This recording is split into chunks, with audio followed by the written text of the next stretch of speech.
నేను అప్పుడే అన్నం చేయలేదు 4 కొట్టిన వాళ్ళకి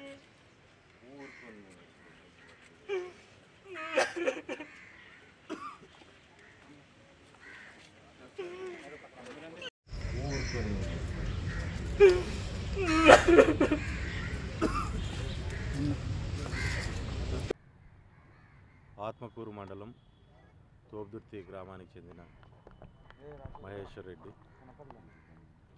అబ్బాయి చిన్న వయసు ఉన్న చాలా చలాకీగా పిల్లలతో కలిసి బాగా మంచి చదువరి పిల్లలతో అందరితో కలిసి బాగా యాక్టివ్గా ఉన్న పిల్లోడు. అంటే నాకు పరిచయం ఉన్నంత వరకు ఆ అబ్బాయిని చూస్తే మన ఇంట్లో పిల్లలు ఆ వయసు పిల్లలు తిరుగుతూ ఎటువంటి కల్మషం లేకుండా తిరుగుతా అంటే వాళ్ళు ఎలా అనిపిస్తుందో మనకు అటువంటి క్యారెక్టర్ ఉన్న వ్యక్తి, అందరితోనూ మమేకమయ్యే వ్యక్తి, ముందుకెళ్ళే వ్యక్తి.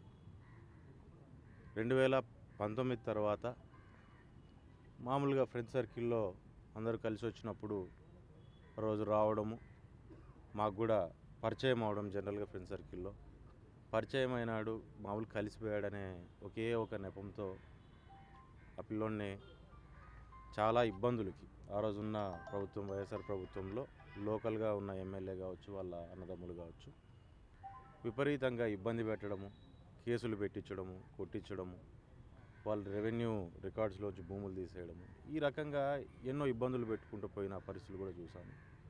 కానీ అప్పుడున్న పోలీసు వరకు ఆ అబ్బాయికి నచ్చ చెప్పుకొని మనం ఈ రకంగా కాకోకుండా మనం ఏదైనా టైం మంచిది కాదు, ఈ రకంగానే ముందుకు పోండి, ఏం అవసరం లేదు అని చెప్పి, ఏమో వచ్చే పని లేదు, రాజకీయాలతో పని లేదు, ఏదైనా నీ భవిష్యత్తు బాగుంటే నువ్వు ఎక్కడున్నా సరే మేము కూడా హ్యాపీగా ఉంటామని చెప్పి ఆ పిల్లోడికి అబ్బాయికి చెప్పడం, ఆ అబ్బాయి కూడా దాన్ని అర్థం చేసుకొని ఉండడము, ఈ రకంగా ఏదైనా సరే చెప్తే వినే వ్యక్తి, చేయగలిగిన వ్యక్తి, అంతో ఇంతో వాస్తవంగా చెప్పాలంటే ధైర్యంగా ఉండగలిగిన వ్యక్తి.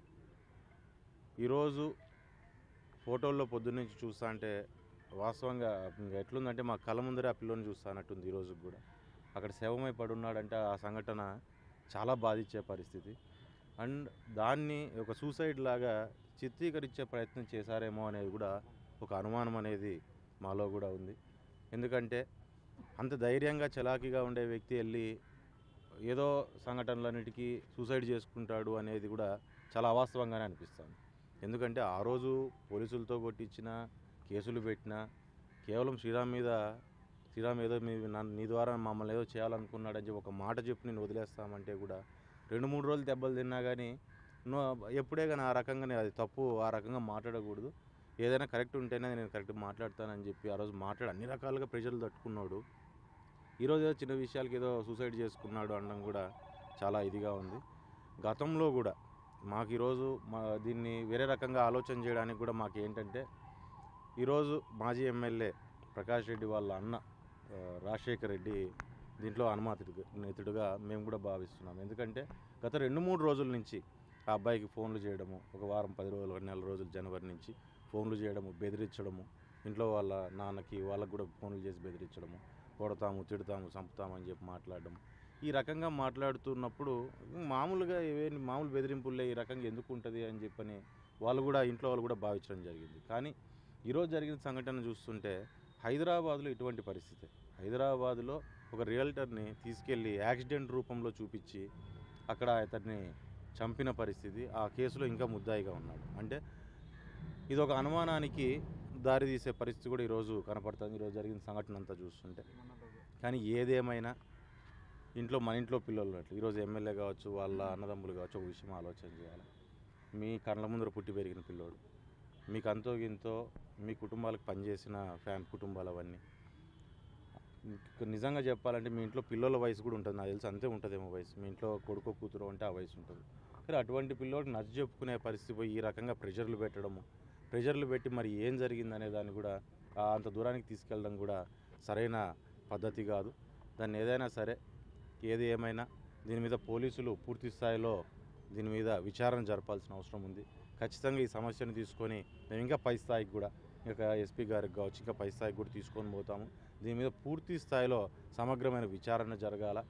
ఎవరు ప్రోద్బలం ఉంది, లేకుంటే ఎవరన్నా దీన్ని వారేమన్నా ఫిజికల్గా ఉండి ఏమన్నా చేశారా ఏంటి అనేది కూడా మాకు ఖచ్చితంగా తెలియాల్సిన అవసరం ఉంది.